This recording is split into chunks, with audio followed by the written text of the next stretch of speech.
Itulah terakhir Padre Pio melaksanakan perayaan Ekaristi.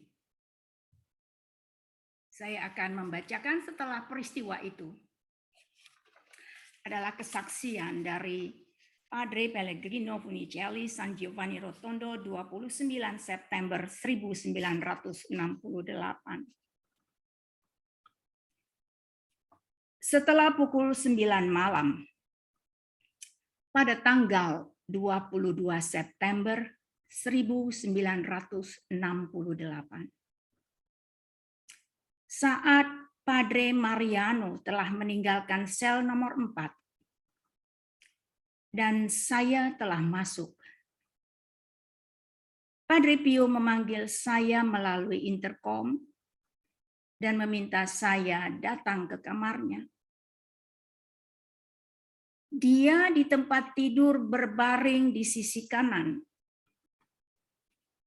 dan hanya bertanya, jam berapa saat ini? Menurut jam yang ada di sisi tempat tidurnya. Saya menyeka tetesan kecil air mata yang keluar dari matanya yang merah dan kembali ke kamar nomor 4 untuk mendengar suara intercom yang selalu aktif.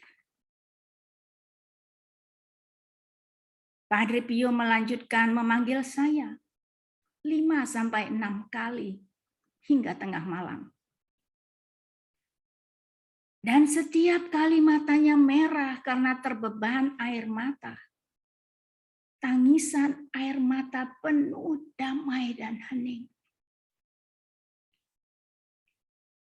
Pada tengah malam, sama seperti anak kecil yang ketakutan, dia memohon kepada saya, tetap di sini bersama saya, anakku. Dan dia mulai bertanya kepada saya dengan frekuensi yang lebih sering. Dia menatap saya dengan mata yang memohon, menggenggam tangan saya dengan erat. Kemudian, seolah-olah ia telah lupa waktu. Padahal terus-menerus bertanya padaku. Dia bertanya, sudah misa? Saya tersenyum dan menjawab, Bapak Rohani, masih terlalu pagi sekarang untuk misa. Jawab Padre. Baiklah, pagi ini kamu akan misa untukku. Aku menjawab. Tetapi setiap pagi aku misa untuk intensi Bapa. Setelah itu, dia ingin melakukan pengakuan dan setelah sakramen pengakuan, dia berkata, anakku, jika Tuhan memanggil saya hari ini, silakan meminta konfrater saya untuk mengampuni saya. Semua kesulitan yang saya berikan kepada mereka, dan meminta mereka dan anak rohani saya untuk mengucapkan doa untuk jiwaku. Saya menjawab, Bapak Rohani, saya yakin bahwa Tuhan akan membiarkan Bapak hidup untuk waktu yang lama. Tetapi jika Bapak benar, izinkan saya meminta kepada Bapa berkat terakhir bagi para konfrater, bagi semua anak rohani Bapa dan semua yang sakit.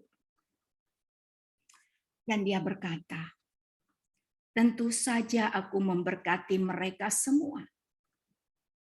Lebih baik lagi, mintalah superior untuk memberikan berkat terakhir ini atas nama saya. Akhirnya ia meminta untuk memperbaharui kaulnya. Saat itu pukul 1, ketika dia bertanya kepada saya, "Dengar anakku, aku tidak dapat bernapas dengan mudah di tempat tidur ini. Bantu saya untuk bangun. Saya bisa bernafas lebih mudah bila duduk di kursi."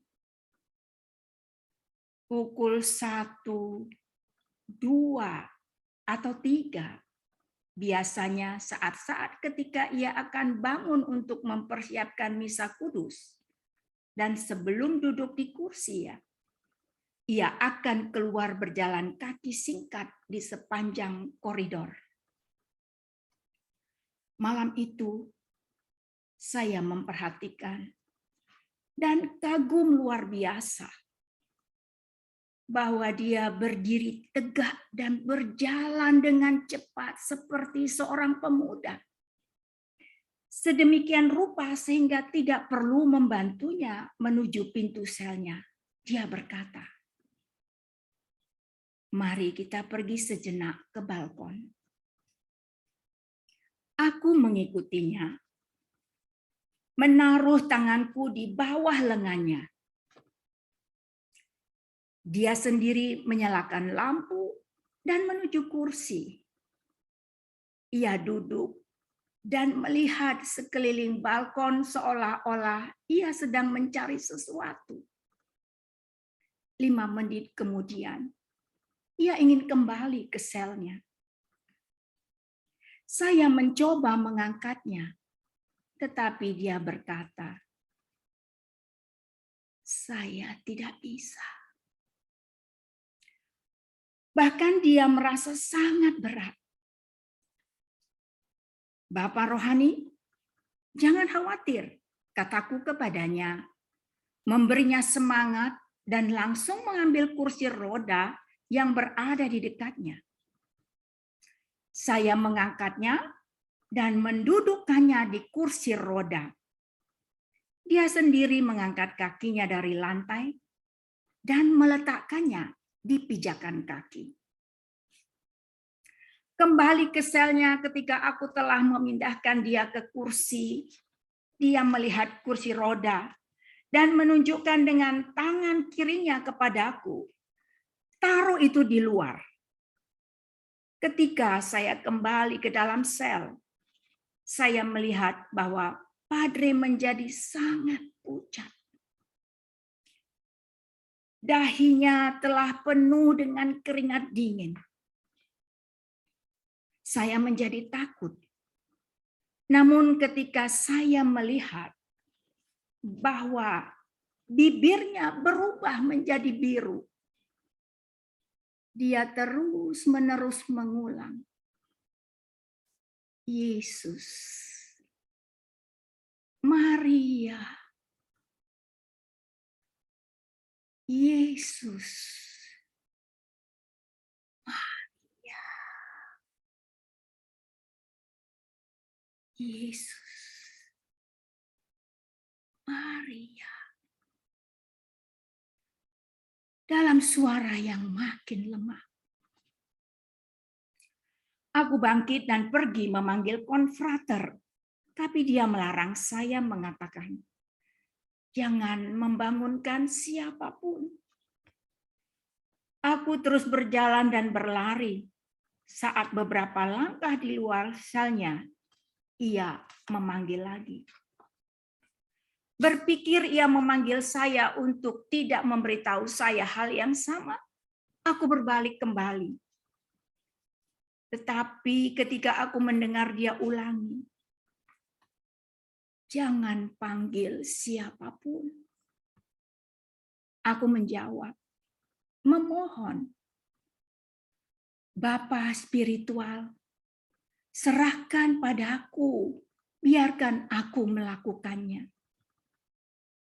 Aku berlari menuju sel Padre Mariano, tapi melihat pintu kamar Brother Guglielmo terbuka, aku masuk, menyalakan lampu dan menepuknya. "Padre Pio sakit." Dalam sekejap, Brother Guglielmo menuju sel Padre dan saya berlari menelpon Dokter Sala. Dia tiba sekitar 10 menit kemudian, dan segera setelah ia melihat Padre, ia mempersiapkan segala sesuatu yang diperlukan untuk memberinya suntikan. Ketika semuanya sudah siap, Brother Guglielmo dan saya mencoba untuk memapahnya, tetapi tidak berhasil. Kami harus meletakkannya di tempat tidurnya. Dokter memberinya suntikan dan kemudian membantu kami untuk mendudukkan dia di kursi. Sementara Padre mengulang dalam suara nyaris tak terdengar dan gerakan bibir menjadi lemah.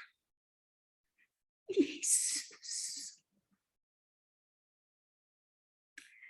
mari.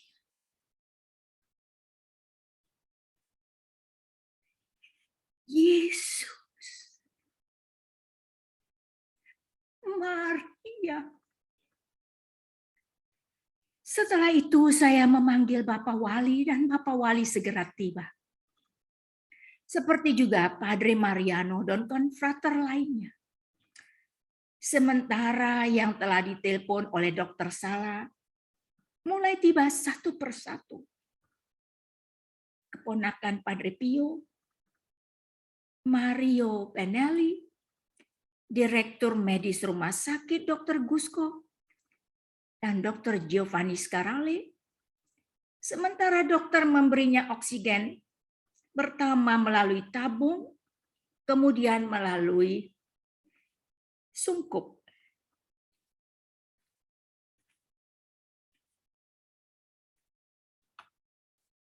Padre Paolo dari San Giovanni Rotondo memberikan sakramen orang sakit. Dan konfrater yang lain berlutut di sekelilingnya dan berdoa. Pada sekitar pukul 2.30, ia dengan lembut menundukkan kepalanya ke dadanya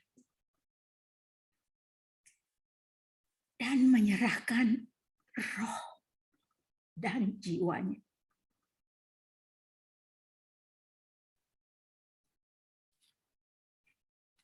Kesaksian Padre Pellegrino Municelli, San Giovanni Rotondo, 29 September 1968.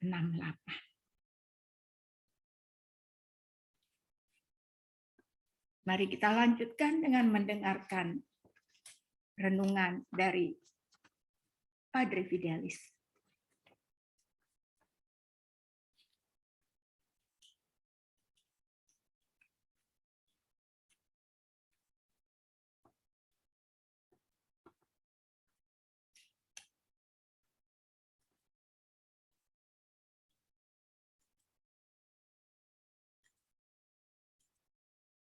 Silakan Padre. Ya, selamat malam untuk kita semua. Malam. Kedengaran? Malam, Padre. Kedengaran. Kedengaran ya? Malam, Padre. Hah? Malam. Malam. Baik. Malam, Padre. Kita telah dihantar oleh Ibu Evodia melalui kesaksian yang sangat luar biasa, bagaimana detik-detik kematian figur kita yang luar biasa, Padre Pio. Dan pada kesempatan ini, saya memberi gambaran kepada kita bagaimana perjalanan hidup Padre Pio dan apa yang khas dari spiritualitas yang dia hidupi. Nah, mari kita lihat secara umum bahwa Padre Pio adalah seorang kapusin dari biara San Giovanni Rotondo di Foggia, Italia. Ia adalah seorang mistikus Katolik yang hidupnya penuh dengan mukjizat dan karunia rohani. Tuhan menganugerahkan kepadanya begitu banyak karunia rohani. Ia memperoleh stigmata. Ia juga punya osmogenesia yang harum seperti bunga melati. Jadi tanda kehadirannya itu harum seperti bunga mawar. Lalu juga dia punya karunia bilokasi, bisa dia di dua tempat. Juga levitasi. Jadi levitasi itu kalau tidak salah bisa terangkat ya. Ya, itu dia. Lalu teleportasi, bisa memindahkan dari satu titik ke titik yang lain dalam sekejap. Kemudian dia punya penglihatan dan bisa membaca pikiran orang. Dan tentu saja dia punya karunia penyembuhan, menyembuhkan. Maka tidak heran setiap hari selalu ada ratusan bahkan ribuan orang berusaha untuk bertemu dengannya. Dan ada banyak kesaksian tentang ini. Saya akan nanti beri 2 kesaksian tentang ini. Untuk itu kita mau melihat sekilas riwayat hidup Padre Pio supaya kita melihat secara utuh. Jangan hanya sebagian-sebagian. Tapi saya tidak secara detail, hanya saya ambil gambaran umum saja. Padre Pio mempunyai nama Francesco Forgione yang lahir pada tanggal 25 Mei 1887 di sebuah kota kecil bernama Pietrel, Cina, Italia Selatan. Ia adalah anak kelima dari 8 bersaudara. Sejak umur 5 tahun, Francesco dianugerahi penglihatan-penglihatan surgawi dan juga mengalami penindasan-penindasan setan. Ia melihat dan berbicara dengan Yesus. Tadi Ibu sudah menerangkan bagaimana diulang-ulang tadi itu. Yesus, Maria. Jadi ia berbicara dengan Yesus dan Bunda Maria. Juga dengan malaikat pelindungnya. Sayangnya, kehidupan surgawi ini disertai pula oleh pengalaman tentang neraka dan setan. Jadi saling tarik-menarik. Maka ketika usianya 12 tahun, Francesco kecil menerima sakramen Ekaristi Komuni pertama dan sakramen penguatan atau krisma. Kemudian pada tanggal 6 Januari 1903, Francesco yang kala itu berusia 16 tahun masuk novisiat biarawan Kapusin dan memakai jubah seperti ini dan ada nama biara yaitu Bruder Pio. Jadi saya juga begitu dulu masuk novis, nama saya ditukar jadi Fidelis Mendelva. Jadi nama biara saya itu Fidelis dari Sigmaringen. Kemudian pada tanggal 22 Januari, Francesco menerima jubah Fransiskan, ya tadi yang Durima Pio, dan pada tanggal 27 Januari 1907, ia mengikrarkan kaul kekal seumur hidup. Dan pada 10 Agustus 2010, ia ditabiskan jadi imam. Namun karena kesehatannya yang sangat buruk, ia kembali untuk sementara kepada keluarganya dan menurut diagnosa dokter, ia menderita penyakit paru-paru, infeksi paru-paru dan divonis waktu hanya 1 bulan.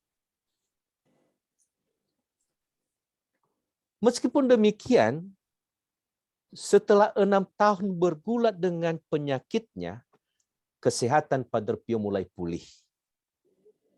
Maka pada bulan September 2016, 2 tahun sebelum dia terima stigmata, ia dipindahkan ke biara San Giovanni Rotondo, di mana ia tinggal hingga akhir hayatnya.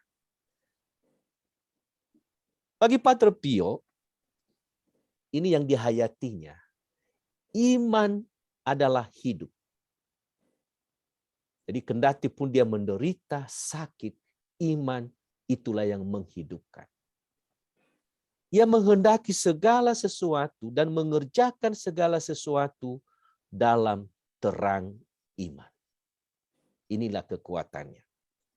Maka seringkali ia tampak tenggelam dalam doa-doa yang khusyuk. Ia melewatkan siang hari dan sebagian besar malam hari dalam percakapan mesra dengan Tuhan. Jadi seluruh hidupnya itu dia alaminya dalam komunikasi dengan Tuhan. Dan ia sering memandang salib. Padre Pio mengatakan ini penting dan harus kita renungkan. Dia katakan dalam kitab-kitab, termasuk ini yang kitab suci, dalam kitab-kitab kita mencari Tuhan. Dalam doa kita menemukannya. Bagus sekali kan? Dalam kitab-kitab kita mencari Tuhan, dalam doa kita menemukannya. Bagus sekali.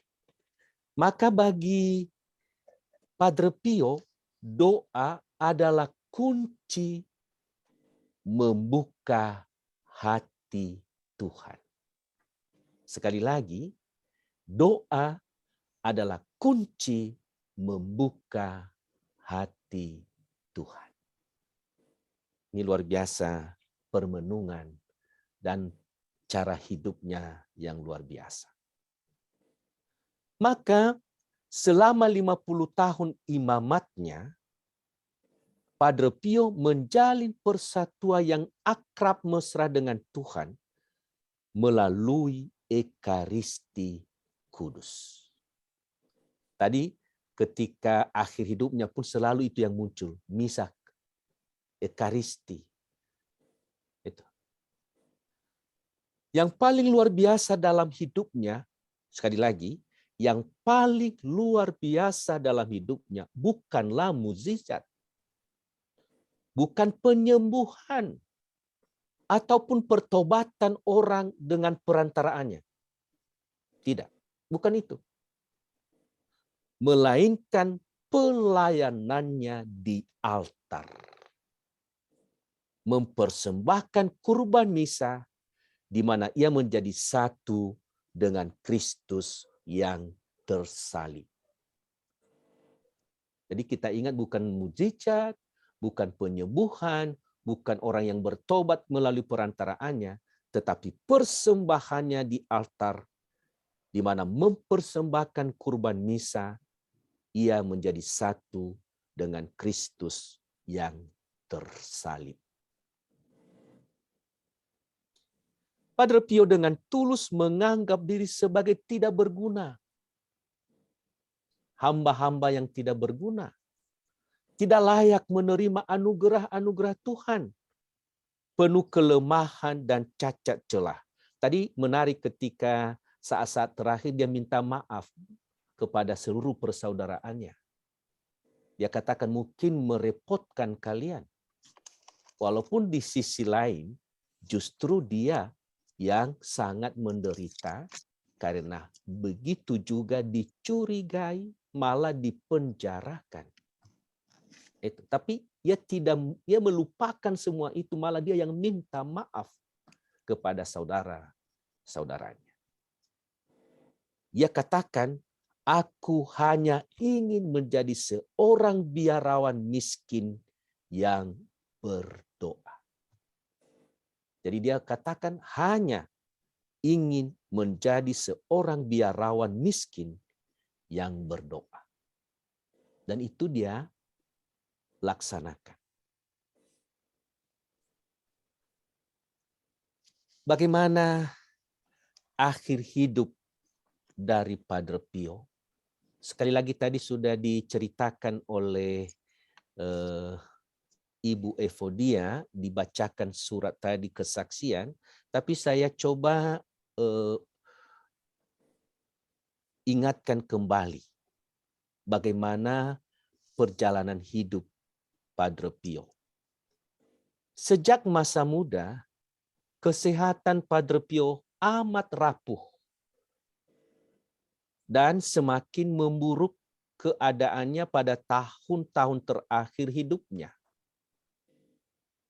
Pada tanggal 23 September 1968, pukul 2.30 dini hari, tadi sudah dikatakan oleh Ibu, dalam usia 81 tahun, maut datang menjemputnya. Dalam keadaan lahir batin, damai dan tenang. Jadi bagus sekali tadi dengan mengulang-ulang Yesus, Maria, dia ulang-ulang, dia panggil. Bapak Ibu, saya pernah mendampingi seorang pastor yang dalam sakrat maut. Dan ternyata baru pertama sekali saya mengalami itu. Saya menopang dan punggungnya, dan luar biasa rupanya begitu orang yang menghadapi maut bergulat, menangis. Tadi Padre Pio juga menangis kan? Baru saya alami, menangis. Dan ketika itu saya tahan dia, saya doa. Lalu dia pastor Jerman, dia sudah umur juga 78 tahun ketika itu. Lalu ketika dia bergulat itu bunyi.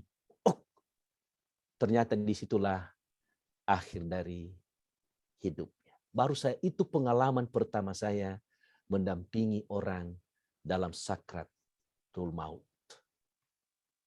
Dan betul tadi yang doa, dan dia bergulat dengan itu. Nah, ini menarik Padre Pio, dengan tenang dia menyebut, memanggil Yesus dan Bunda Maria. Dan kemudian yang menarik dari situ, ketika selesai meninggal, ketika dia meninggal, luka-luka itu yang di tangannya itu hilang, tertutup. Maka heran, dokter pun tidak bisa dijelaskan ini secara klinis. Kok bisa begitu? Jadi ternyata setelah dia juga meninggal, selesai tanda-tanda itu di tubuhnya. Ini luar biasa Padre Pio. Begitu mengagumkan bagaimana hidupnya Padre Pio ini, sehingga pada tanggal 20 Februari 71, belum genap 3 tahun setelah wafat Padre Pio, Paulus ke-6 berbicara mengenainya kepada para superior Ordo Capucin. Dia katakan, lihat betapa masyhurnya dia. Betapa seluruh dunia berkumpul sekelilingnya. Lalu ditanya, mengapa? Apakah mungkin karena ia seorang filsuf? Karena seorang bijak? Karena ia cakap dalam pelayanan, padahal dia tidak pernah keluar. Hanya di gereja saja pengakuan dosa dan perayaan Ekaristi. Dia katakan sama sekali tidak. Melainkan karena ia mempersembahkan misa dengan rendah hati. Mendengarkan pengakuan dosa dari fajar hingga gelap, dan tak mudah mengatakannya, ia adalah seorang yang menyandang luka-luka Tuhan kita. Ia adalah manusia yang berdoa dan yang menderita. Seringkali Bapak Ibu, saudara-saudari, kita mengatakan orang yang dekat dengan Tuhan, orang yang berdoa terus-menerus, Seringkali saya dulu berpikir begitu, tidak menderita. Tidak menderita. Atau sama dengan kita juga.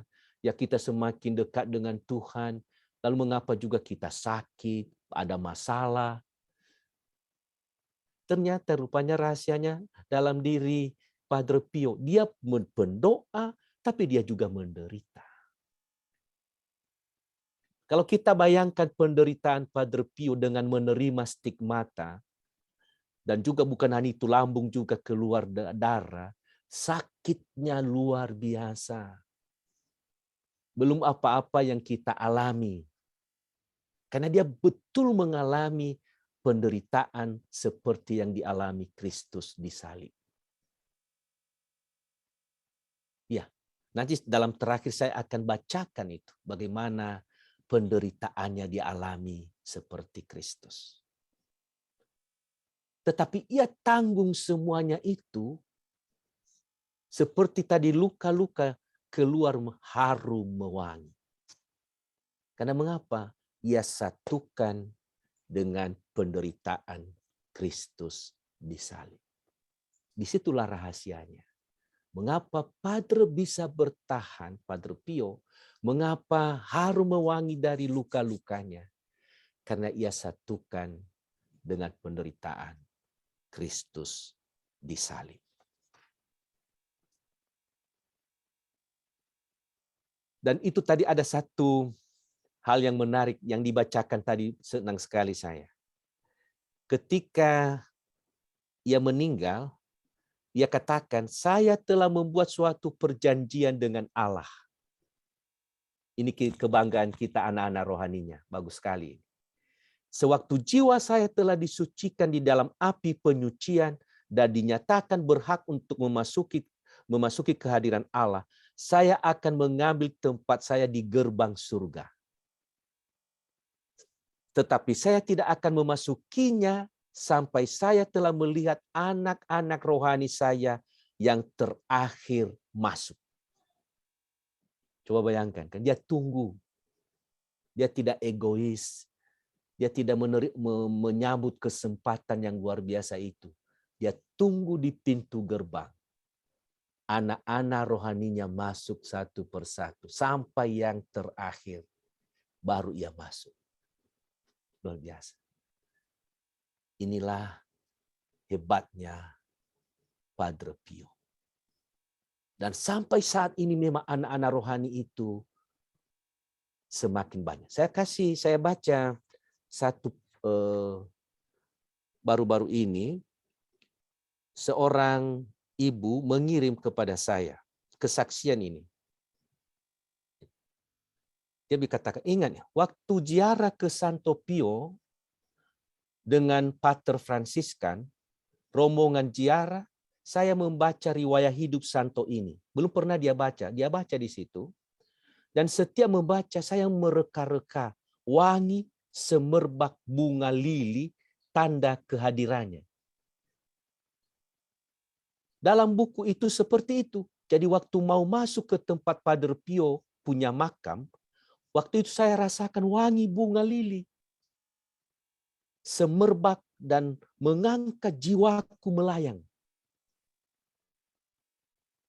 Lalu dia katakan, ini tanda kehadirannya yang kurasakan. Dan wangi ini terus mengikuti dari tempat makam Padre Pio sampai ke perjalanan. Wangi semerbak itu ada melekat dan mengikuti.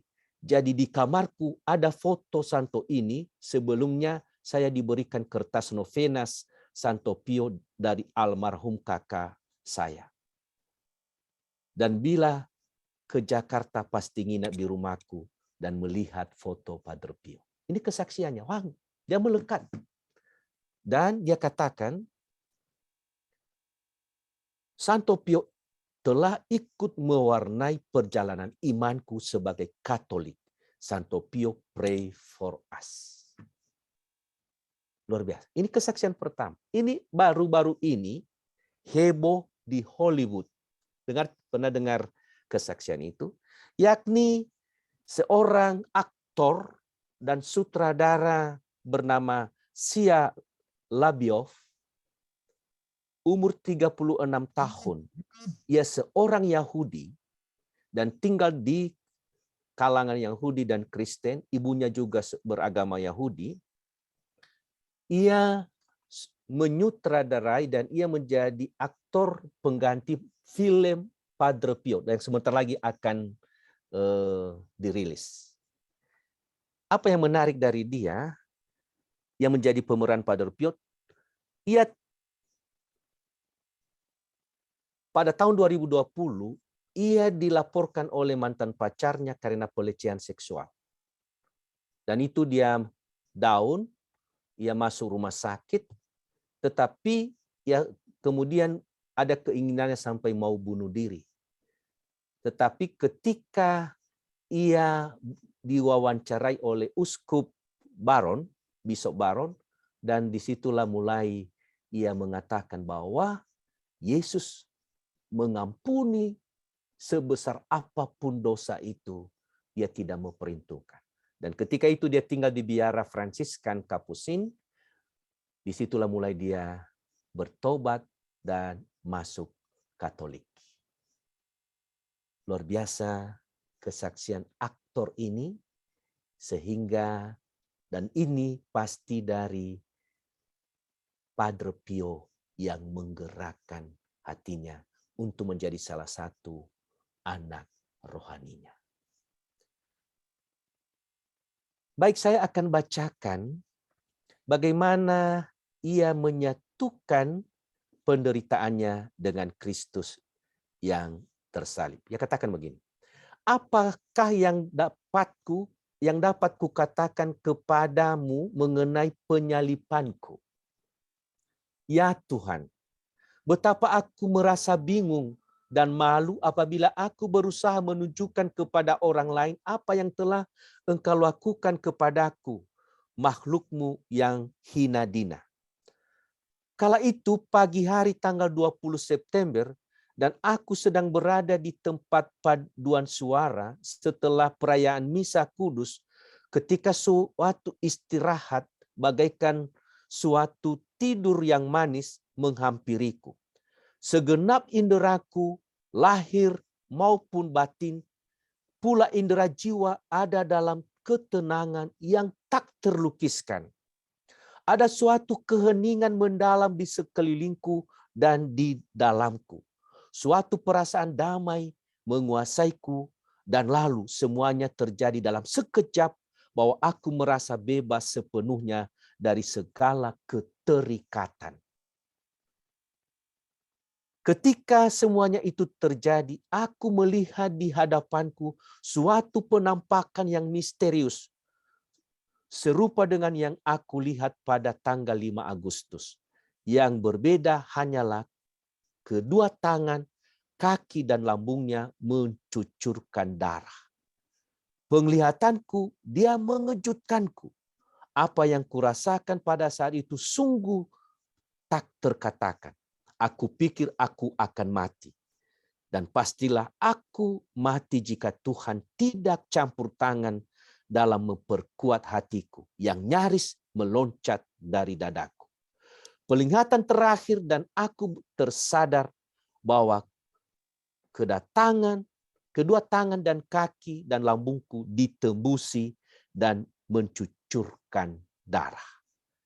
Dapat kau bayangkan siksaan yang aku alami sejak saat itu dan yang nyaris aku alami setiap hari. Luka di lambung tak henti-hentinya mencucurkan darah, teristimewa dari Kamis sore hingga Sabtu. Ya Tuhan, aku mati karena sakit, sengsara, dan kebingungan yang aku rasakan dalam kedalaman lubuk jiwaku. Aku takut aku akan mencucurkan darah hingga mati. Aku berharap Tuhan mendengarkan keluh kesahku dan menarik karunia ini daripadaku. Jadi inilah pergulatan Padre Pio. Jadi bukan enak. Bukan enak. Dia bergulat dengan itu. Bapak Ibu saudara-saudari yang terkasih, kalau kita bergulat dengan masalah, dengan penyakit, dengan penderitaan, apalagi dengan kesulitan ekonomi saat ini. Ingat, Padre Pio pun bergulat dengan itu. Malah sampai mengatakan, Tuhan ambillah karunia ini. Sama dengan Yesus juga, jika mungkin Tuhan, piala ini beralih daripadaku. Tapi dia katakan terakhir, bukan kehendakku, kehendak Bapa lah yang terjadi. Maka saudara-saudari, kita bangga bahwa Padre Pio adalah imam pertama yang menerima stigmata Kristus. Dia imam pertama. Kalau Fransiskus, dia bruder, dia sampai diakon, belum sampai imam. Dia juga menerima yang pertama stigmata. Tapi stigmata imam pertama adalah Padre Pio. Walaupun akhirnya dia dirahasiakan apa yang dia terima ini, tapi akhirnya juga orang tahu bagaimana Padre Pio dengan rendah hati menyembunyikan itu, supaya jangan dianggap menjadi kesombongan rohani. Para pengikut Padre Pio yang terkasih, marilah kita menimba kekuatan spiritual dari Padre Pio. Yang pertama tadi, dia katakan, doa adalah kunci untuk membuka hati Tuhan. Itulah yang kita laksanakan selama ini, konsisten 1 jam. Untuk apa? Bukan untuk gagah-gagahan, tapi untuk membuka hati Tuhan, supaya mendengarkan doa-doa kita, doa-doa orang yang kita hantar. Mohon disembuhkan, mohon dibuka dari berbagai masalah, dan lain sebagainya. Yang kedua, apa yang mau kita timba dari Padre Pio ini, bahwa penderitaan salib yang kita pandang setiap hari memampukan kita untuk meringankan beban dan penderitaan kita. Jadi Bapak Ibu kalau punya masalah, pandanglah salib. Lihatlah Yesus yang tersalib, yang mampu menanggung segalanya kalau kita bekerja sama untuk itu. Dan yang terakhir, yang mau kita timba dari Padre Pio, ialah jadilah orang rendah hati. Selalu katakan, aku ini hamba yang tak berguna. Tapi tak berguna Tuhan pakai menjadi alatnya untuk meringankan beban orang. Dan itu tadi luar biasa kan, dia mendirikan rumah sakit yang dengan nama bagus sekali itu, Casa Solifera della Sofferenza, rumah untuk meringankan penderitaan. Jadilah jembatan kecil untuk meringankan beban orang lain. Amin. Baik Bapak Ibu, saya akan bawa sebuah lagu mengakhiri renungan malam ini, yang saya yakini bahwa inilah waktu Tuhan untuk kita. Waktu Tuhan.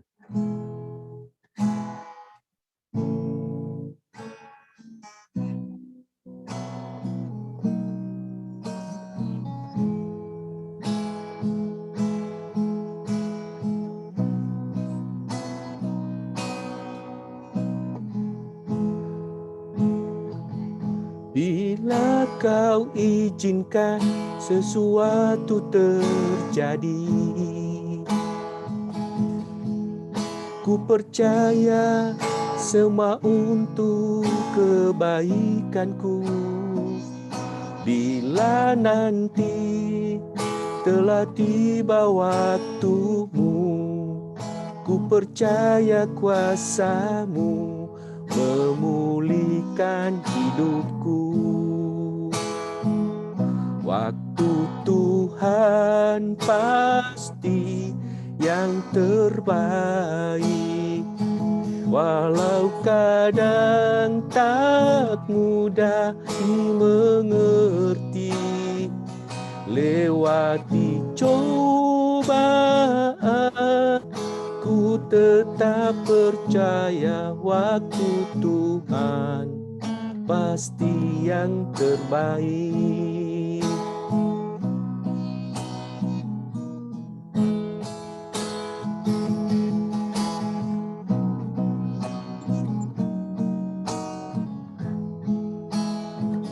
Bila kau izinkan sesuatu terjadi, ku percaya semua untuk kebaikanku. Bila nanti telah tiba waktumu, ku percaya kuasa-Mu memulihkan hidupku. Waktu Tuhan pasti yang terbaik, walau kadang tak mudah dimengerti, lewati cobaan, ku tetap percaya waktu Tuhan pasti yang terbaik.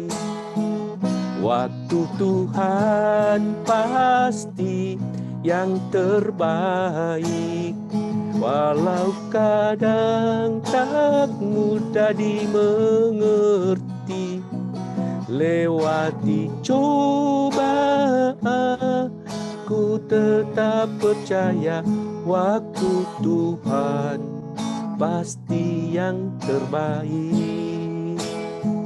Waktu Tuhan pasti yang terbaik.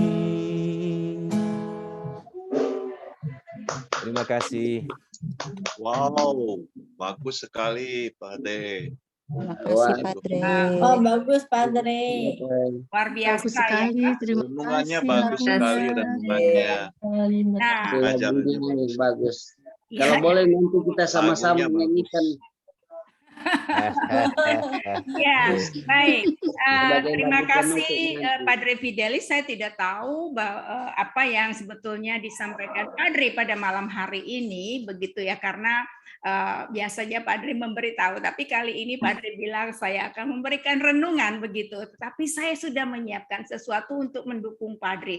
Dan lihatlah bagaimana Padre Pio menyatukan semua karena Padre Pio bisa membaca hati. Boleh ya Padre ya saya tayangkan apa yang Padre sampaikan. Boleh. Secara visual kita akan lihat ya, kita akan lihat apa yang disampaikan Padre tadi.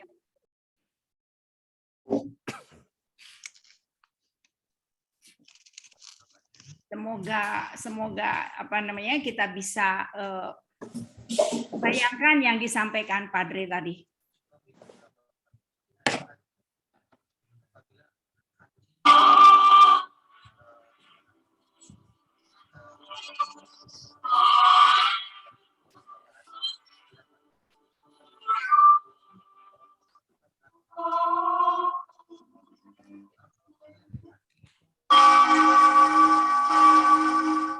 Salam damai sejahtera. Dalam video ini, saya akan menceritakan bagaimana awalnya stigmata yang diterima Padre Pio, yang mulanya ditolak gereja.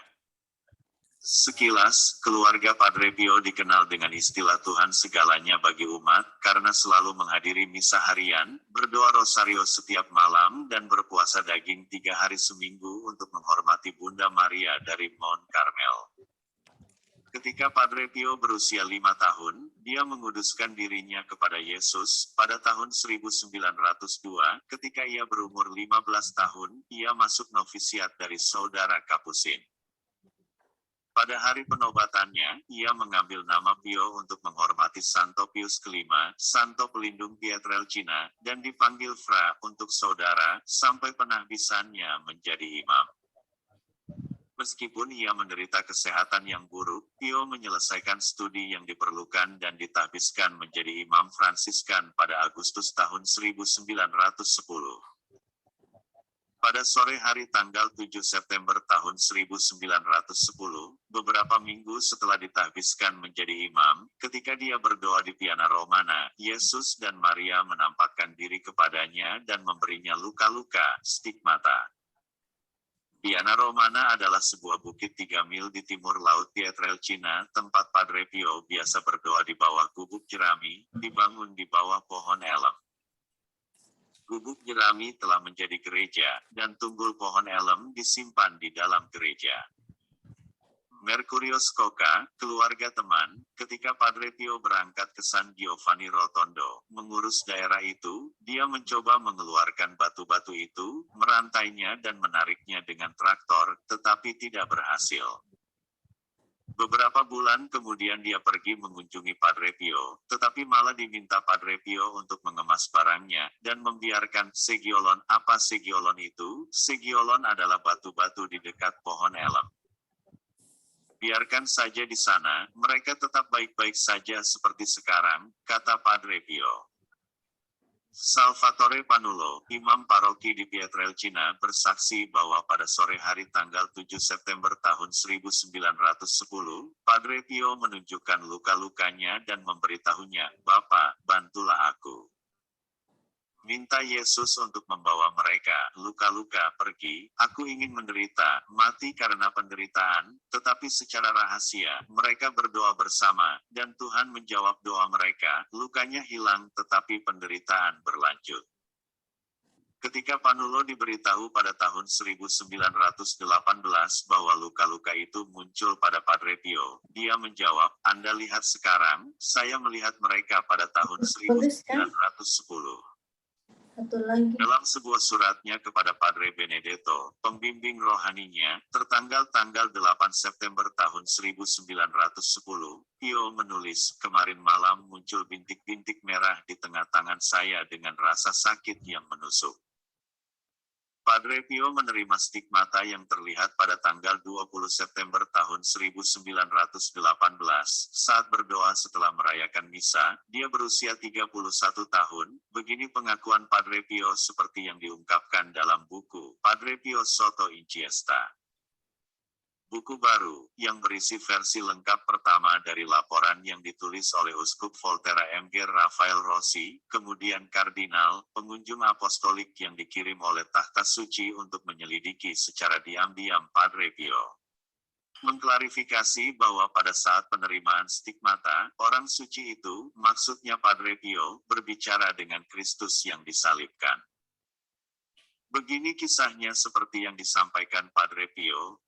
Pada tanggal 20 September tahun 1918, saya berada di loteng gereja tempat paduan suara gereja setelah merayakan misa, mengucap syukur di depan salib. Saya tiba-tiba bergetar kuat dan kemudian perlahan kembali tenang dan saya melihat Tuhan kita dalam wujud tersalibnya. Dia meratapi rasa tidak berterima kasihnya manusia, terutama mereka yang ditahbiskan kepadanya dan disukai olehnya. Kemudian, Padre Pio melanjutkan, penderitaannya tampak seperti keinginannya untuk menyatukan jiwa-jiwa ke dalam sengsaranya.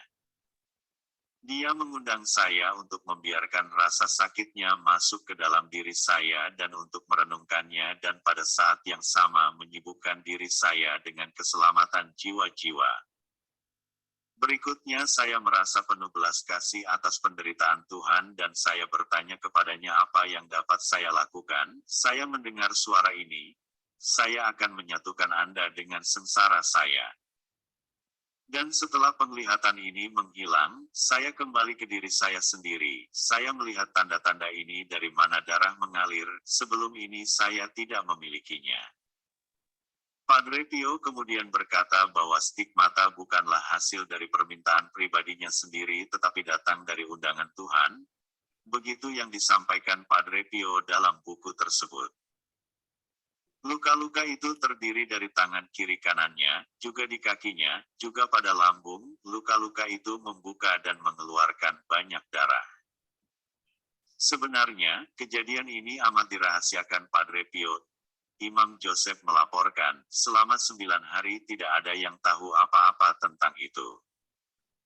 Kemudian, ketika biarawan yang mengganti spray di tempat tidurnya menemukan darah di spray, dia memberitahu kepala biara, dan Padre Pio harus mengakui apa yang telah terjadi.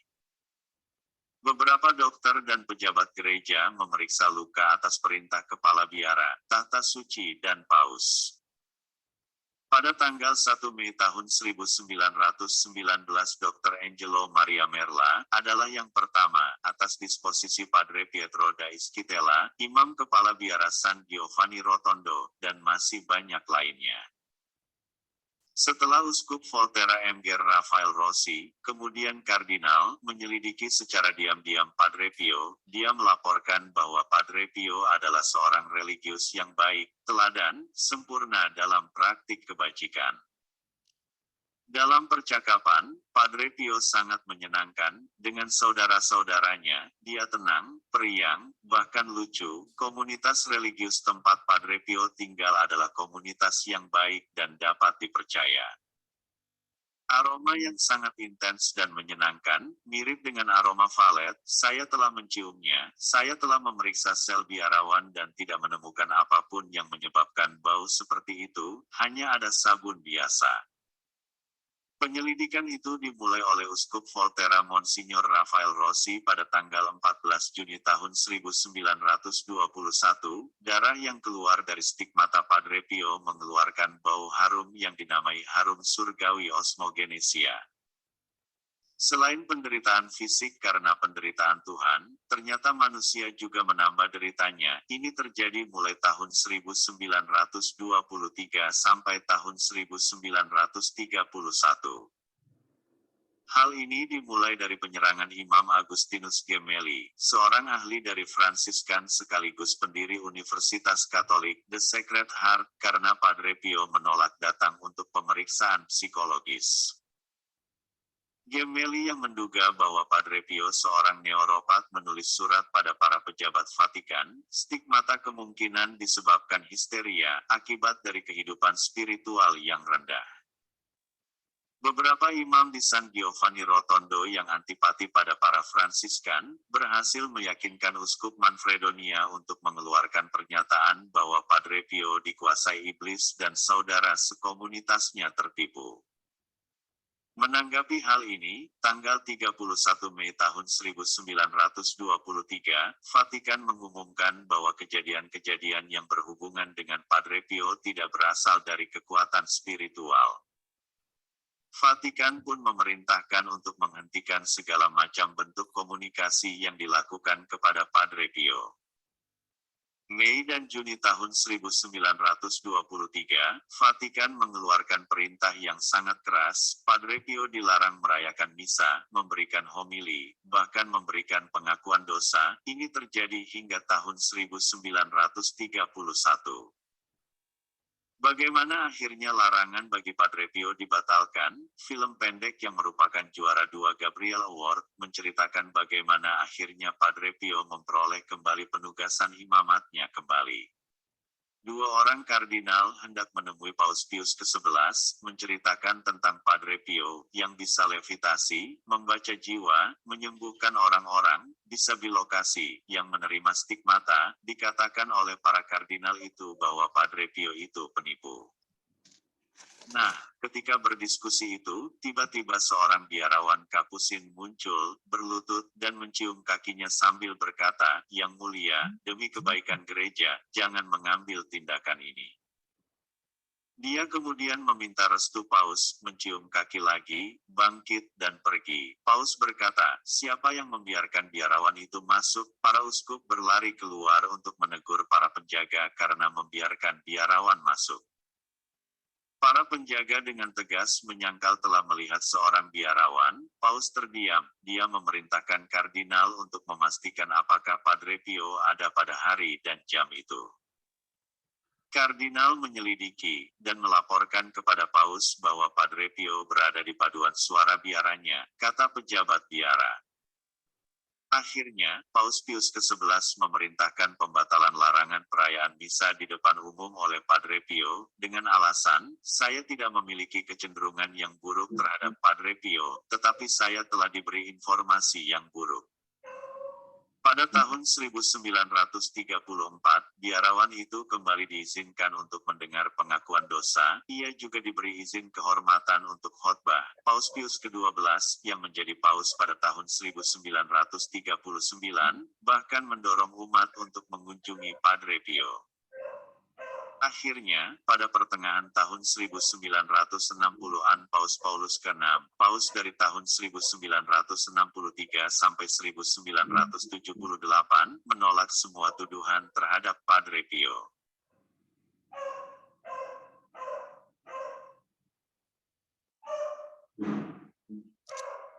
Ya, itulah yang disampaikan Padre tadi. Saya juga tidak tahu, bisa menyiapkan saja begitu ya. Jadi apa yang disampaikan Padre bisa kita lihat secara visual. Bagus sekali, mantap. Makasih Bu. Ya, Bagus sekali ya. iya.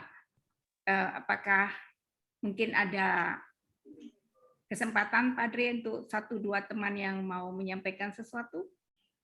Boleh, silakan. Silakan teman-teman, barangkali ada yang mau menyampaikan sesuatu kepada Padre. Boleh saya bertanya, Padre? Boleh, silakan. Mohon dijelaskan apakah karunia teleportasi yang dimiliki Padre Pio itu? Apa tadi Bu? Karunia teleportasi. Yang teleportasi itu yang bisa Betul. apa ya? Memindahkan barang ya? Ya, ya. Ya, jadi bagaimana ceritanya? Adakah ceritanya? Nah, saya tidak tahu persis, saya juga tidak mengikuti itu. Tetapi dia punya memang, dia bisa memindahkan itu. Hanya Ya. contohnya saya tidak tadi bisa juga melihat, tapi bisa memindahkan benda ya. Nah, hanya memang sebenarnya Padre Pio ini dia punya banyak karunia. Hanya karena kerendahan hatinya, dia tidak mau expose. Iya. Dan itu dia takut orang menyalahgunakan itu. Itu yang dilarang. Makanya apalagi tadi itu kita lihat dalam video ya, bahwa banyak juga yang sirik ya, atau tidak Iya. mau biarawan ini menjadi terkenal. Maka banyak dibuat hal-hal yang negatif. Nah, dan itu Padre Pio sangat mencoba menyembunyikan itu, supaya jangan terlalu terekspos. Banyak yang merasakan itu, banyak mujizat yang merasakan itu, tetapi Padre Pio dalam hal ini selalu dengan penuh kerendahan hati, jangan diekspos. Nah, jadi dia punya karunia itu luar biasa. Maka sekali lagi juga kadang-kadang dia mengatakan ya, mengapa saya punya karunia seperti itu? Karena dia takut orang menyalahgunakan. Iya, itu dia. Iya. Terima kasih, Padre. Padre, apakah contohnya itu waktu dia memindahkan bom itu termasuk? Termasuk, saya ada, itu dia. Ya, bom itu ya, jadi harus dia bom di Rotondo tapi dipindahkan gitu ya. Dipindahkan ke tempat lainnya. Benar itu. Itu dia. Iya, terima kasih Padre, luar biasa malam hari ini. Ada yang mungkin satu lagi mau? Padre mau tanya. Ya. Itu Padre Pio bisa terbang gitu? Bisa. Yang seperti yang cerita Terangkat yang itu ya. Iya. Bukan, maksudnya waktu bom itu katanya, apakah benar yang saya dengar, apa saya salah? Waktu pilot itu mau menjatuhkan bom, selain dipindahkan, dia juga nongol di pesawat itu, di depan pesawat. Pilotnya kaget, loh ini ada manusia bisa terbang nih, bisa di depannya kokpit gitu loh, berhadapan kayak di depan gitu, kaca gitu, kayak di depan mobil gitu, nongol. Begitu Padre? Itu terima bisa. kasih, Dia memang melakukan itu, tetapi sekali lagi dia melakukan itu bukan untuk dirinya, untuk menyelamatkan yang ada sesuatu yang momen terpenting dia lakukan. Memang bisa, iya benar itu. Jadi itu kan sekali lagi terbang ya. Ya, sekali lagi dia lakukan itu demi kebutuhan ya, demi kebutuhan yang sangat mendesak. Jadi dia tidak sembarangan melakukan itu. Itu. Sampai kalau nggak salah saya dengar yang baca dari Bu Evo kemarin yang dijelasin, gambarnya, fotonya, sampai jenderalnya sudah pensiun, artinya sudah selesai perang, bertemu sama Padre Pio Ya. katanya. Kamu yang mau bunuh saya ya? Iya, itu dia. Ya, ceritanya itu menarik sekali itu. Dan akhirnya pindah Katolik juga. Iya, dia menjadi Akhirnya Katolik dia kan? menjadi Ya, pengikut itu Tuhan dia. Yesus, jadi Katolik. Ya, benar itu. Ya, sama dengan Labiov ini, yang Ya. aktor dan sutradara ini, jadi Katolik gitu juga. Dia perankan sebagai Padre Pio dan akhirnya dia menjadi Katolik. Hebat. Nah, itu apa namanya, Padre? Karunia apa tuh? Soal bilokasi, saling Bilokasi. memindahkan. Ada dua Bilokasi, bilokasi atau apa tadi saya katakan itu Levitasi. Teleportasi. Ya. Itu dia. teleportasi ya. Iya. Wah, ini karunia yang kita baru awam-awam baru mengerti nih. Modern Ya, luar sekarang biasa kalau memang. begitu kan. Karunia yang diterima Padre Pio. Ya, ini luar biasa ya, Tuhan Ya. meneguhkan, menguatkan iman kita ya dengan Itu dia. adanya karunia-karunia-Nya, Padre ya. Bukan untuk menyombongkan, tapi untuk meneguhkan, Ya, itu dia. menguatkan iman kita. Betul, itu dia. Maksudnya Itulah bukan intinya sebenarnya. pamer-pameran ya. Ya, puji Tuhan, praise the Lord. Terima kasih Tuhan Yesus melalui karunia-karunia yang diberikan kepada Padre Pio ya, jadi menguatkan iman kita orang-orang yang lemah ini. Di zaman modern loh, Padre. Kalau nonton film kan terbang-terbang tuh biasa, Padre. Ya. Tapi kalau yang ini kan luar biasa, sangat luar biasa menurut saya. Terima kasih, Padre. Oke, sama-sama. Ya, baik. Saya yakin teman-teman semua malam hari ini akan telah mendapatkan begitu banyak ya. Kita belajar dan menimba dari spiritualitas Padre Pio, seperti temanya itu kan bahwa Padre Pio adalah penasehat dan model dari persaudaraan, atau bukan persaudaraan, spiritualitas Fransiskan. Ya, jadi kita belajar yang lalu tentang persaudaraan sejati dari Fransiskan, dan Padre Pio adalah sebagai penasehat dan model daripada spiritualitas Fransiskan. Ya, luar biasa sekali pada malam hari ini, dan saya yakin teman-teman semua mendapatkan banyak hal ya, dan mengapa kita kemudian menjadi devosan Padre Pio. Dan kita mau berkumpul setiap malam tanpa putus-putus seperti Koroncina.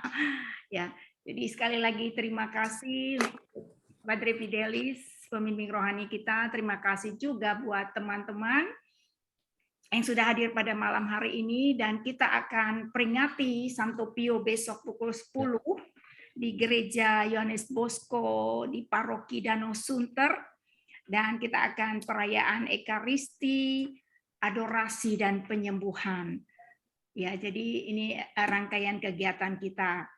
Dan silakan teman-teman yang pada malam hari ini hadir di sini juga boleh hadir ya, dan untuk acara besok. Kemudian nanti kita bulan November akan bertemu langsung dengan Padre Fidelis ya dalam perayaan Ekaristi di Jakarta ya, bersama semua pembimbing rohani kita. Praise the Lord. Amin. Semoga kita bisa bertemu dengan semuanya ya. Jadi pembimbing rohani. Kapan, Bu? Udah nggak sabar ya. 23. Oh, oke, kita sudah ada. 23 November ya, 23 Ada, Bu, November. ada. Ya, nanti berkumpul semuanya. Baik teman-teman, dan sekali lagi terima kasih Padre Fidelis Mendrova OFM Kapusin, dan kita bangga juga menjadi anak-anak rohani Padre Pio karena kita juga dipimpin oleh seorang Kapusin ya yang juga mencintai Padre Pio. Dan sebelum kita akhiri, ada yang mau menyampaikan sesuatu teman-teman? Oh, saya cek dulu ya. Ibu Iren masih ada ya, Ibu Iren, ya masih ada Ibu Iren. Ada, Ibu Iren masih ada. Silakan Ibu Iren dari Perancis. Dari Perancis, silakan. Ikut hadir Padre malam ini. Oh. Ya, saya sangat berterima kasih. Saya sangat menikmati dan saya mengerti lebih banyak. Terima kasih banyak, Padre. Terima kasih. Dan terima kasih juga untuk semuanya. Terima kasih. Ya, nanti Ibu Irin kan lebih dekat dari Perancis ke Rotondo itu lebih dekat. Dekat. Kita pergi langsung. Betul. Iya. Iya. Oke, saya lihat sebentar lagi satu lagi yang dari jauh ya, dari Atambua silakan, dari Papua. Silakan Atambua. Belum dibuka, Bu. Ya, oke. Ya Bu Evo, terima kasih Padre karena dengan pembelajaran malam ini sekaligus vigili malam ini, walaupun kita baca juga di sini, tetapi dengan acara malam ini saya lebih memahami dan merasa bahwa saya berterima kasih sekali berada di grup Santo Pio, Devosan Padre Pio 108. Terima kasih Padre, mudah-mudahan masih ada waktu untuk terus kami mendengarkan apa yang harus kami dengar untuk berbenah diri. Makasih, selamat malam. Wow, luar biasa pesannya. Tunggu ya. Papua? Tadi ada Papua? Papua?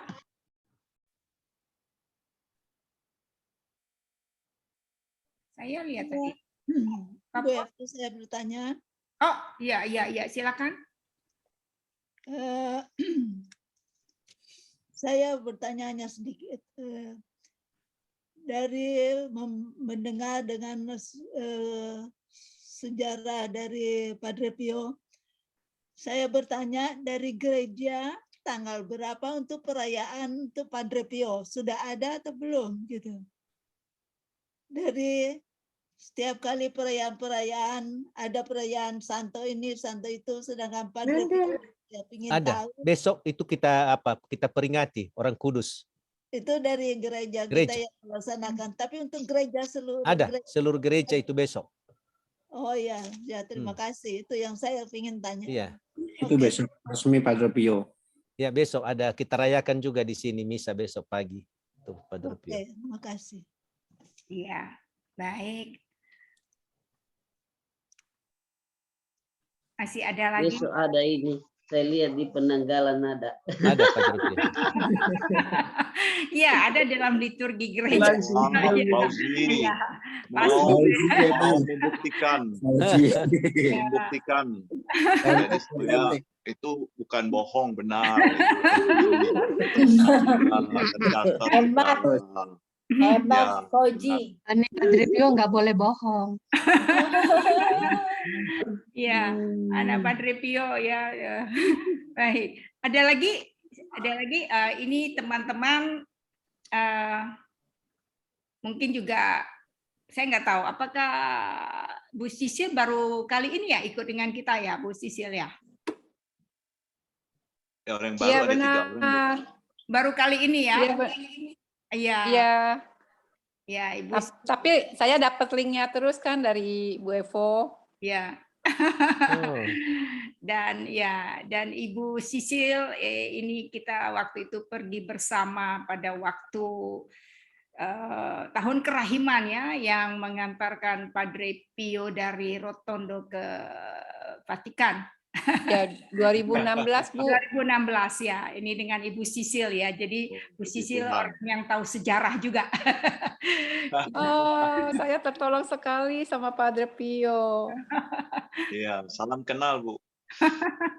Semuanya. Nah, sekarang Bu Sisil sudah tahu kalau di 108 ini setiap malam pukul 21 WIB berdoa ya, berdoa setiap malam, setiap malam. Ya, jadi tidak pernah putus ya, novena terus menerus seperti itu, begitu. Ya. Baik, saya sampaikan juga kepada Padre Videlis bahwa anggota terus bertambah dan sekarang ini kita dapat tambahan lagi, Padre, selain kita berdoa bersama, kemudian setelah berdoa, itu biasanya kemudian kita tutup dengan Kidung Simeon supaya semua tidur enak, tidurnya. Oh, Jadi kalau belum doa Kidung Simeon disenandungkan, mereka tidak keluar-keluar karena menunggu dulu supaya tidur. oke. Jadi biasanya yang menyenandungkan ini adalah Pak Eko. Pak Eko mungkin bisa menyapa Padre. Silakan Pak Eko sebelum kita tutup dengan berkat dari Padre nanti. Foto bersama. Oh ya, sudah pasti. Silakan Padre dibuka ini kameranya. Saya candid aja semuanya. Silakan dibuka ya kameranya, kita ya supaya kelihatan. Aduh, oh ini Cik Gaby dari Surabaya biasanya teriak. Bu Terena, itu Lucy sekarang Susana rambutnya udah pendek, nggak bisa disibak-sibak. Bu MG kebuka tuh Bu MG. Ya, Ibu Teresia, Ibu Irene, Sudah. Catherine, Ibu Ardianti, Ibu Tere, silakan dibuka ya. Oke, saya ambil lagi.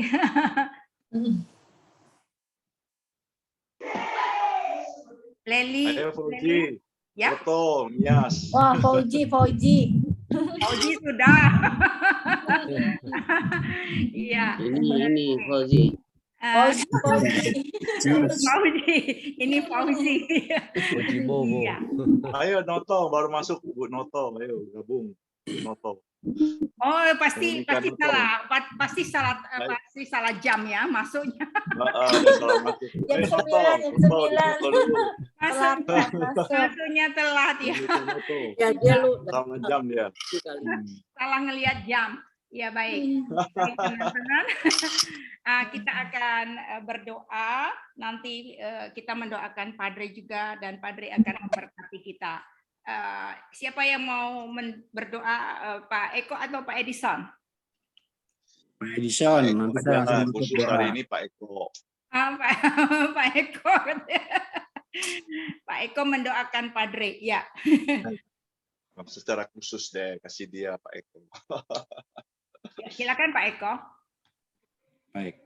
Selamat malam, Padre, Bapak Ibu sekalian. Kita bersyukur bahwa dengan malam hari ini kita boleh bervigili bersama untuk merenungkan detik-detik wafat Santo Pio. Dan kita juga akan berdoa untuk Padre Fidelis. Semoga Bapak Pembimbing rohani kita selalu mendapat kesehatan dan kekuatan. Mari kita kembali hening. Dalam nama Bapa dan Putra dan Roh Kudus. Amin. Allah Bapa yang Maha Kudus, kekal dan Maha Kuasa. Pada kesempatan yang indah ini, kami sudah merenungkan tentang Santo Pio menjadi Bapa rohani kami. Terima kasih atas permenungan pada malam hari ini. Terima kasih atas pencerahan di dalam rohani kami. Dan terima kasih kami boleh merenungkannya. Bapa, secara khusus pula kami mau berdoa untuk Padre Fidelis. Semoga Bapak Pembimbing kami sungguh Engkau berkati, Kau dampingi di dalam karya dan pelayanannya, untuk mendampingi umat di paroki dan stasi. Semoga Bapak Fidelis sungguh Kau berkati, sungguh menjadi gembala yang baik bagi domba-dombanya. Dan untuk kami sebagai anak rohaninya, kami mohon juga berkat-Mu Bapa untuk kesehatan kami, untuk pelayanan-pelayanan kami, agar kami semakin rendah hati, agar kami semakin mampu untuk merenungkan Engkau di dalam karya kami. Terima kasih semuanya. Terima kasih atas kasih-Mu. Dan kami mohon berkat-Mu untuk acara besok, Misa, tanggal 23. berikan kelancaran dari awal acara hingga akhir. Semoga semuanya boleh berjalan seturut dengan kehendak-Mu, Bapa. Dan akhirnya kami akan menyerahkan segala kegiatan kami, keluarga kami, dan karya-karya kami ke dalam kasih-Mu. Untuk itu, terimalah dan berkatilah karya-karya dan pelayanan-pelayanan kami pada hari ini. Berkatilah kami ya Tuhan, bila kami berjaga. Lindungilah kami bila kami tidur. Semoga kami berjaga bersama Kristus dan beristirahat dalam damai. Sekarang Tuhan perkenankanlah hamba-Mu berpulang dalam damai sejahtera menurut sabda-Mu.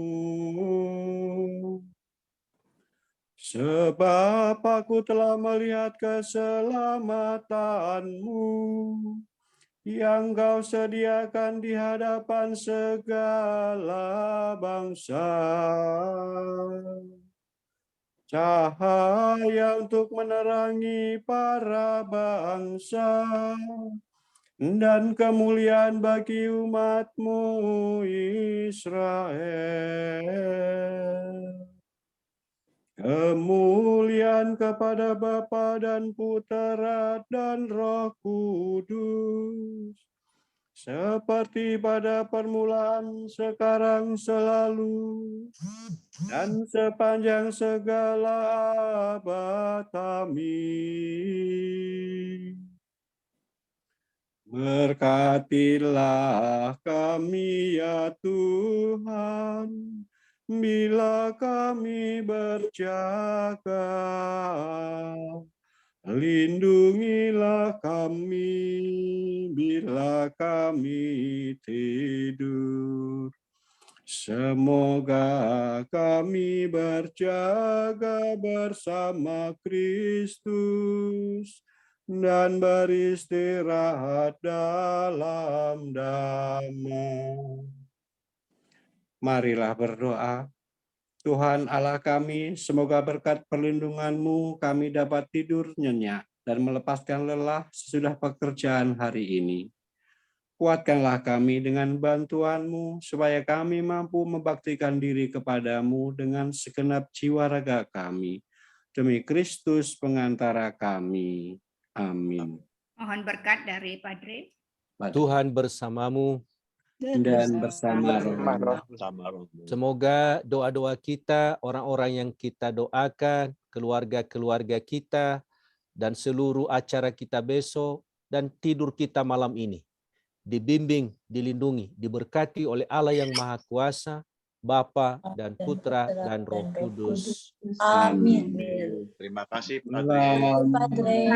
Terima kasih, Padre. Terima kasih, Padre. Semuanya. Ya. Terima kasih, Padre. Ya, Besok sampai kalau boleh besok. Pamit ya. Terima kasih datang ya. Terima datang ya. Mami ya Ibu, terima kasih banyak Ibu. Pamit ya. Terima kasih, Padre. Terima kasih Indah. Terima kasih, Padre. Besok kita bertemu yang offline ya, yang offline. Kita bertemu pukul 8. Datang ya. Pukul 8 ya, kita latihan dulu ya. Kemudian Masih izin live ya. Ya, silakan ya. Jadi sampai besok pagi ya, kita bertemu di Sunter. Kalau jam 8 kan yang tugas ya, Bu ya. Ya, latihannya persiapan. Ya, tapi kalau yang enggak tugas boleh jam 9 gitu enggak apa-apa ya. Jam 9 sampai di sana ya, temenin kita. Ya, ya. Ya, baik. Kita nggak bisa hadir, Bu Evo. Ya. Kita mohon supaya suaranya itu bisa masuk, supaya suaranya tidak seperti yang dahulu. Oh ya, ya. Ya, ya. Betul Ibu. Suaranya bisa Betul, masuk. jangan seperti waktu Yang kemarin ya, yang nanti kita iya. perhatikan. Ya, kita perhatikan live streamingnya ya. Iya. Nah, kalau boleh ini saran Ibu, kalau boleh ada satu HP yang bisa kami istilahnya kalau ada kelemahan kami bisa Oh chat bisa, di situ. oke. Oh bisa kasih kabar ya? Kabar dibilang nanti kurang jelas atau bagaimana.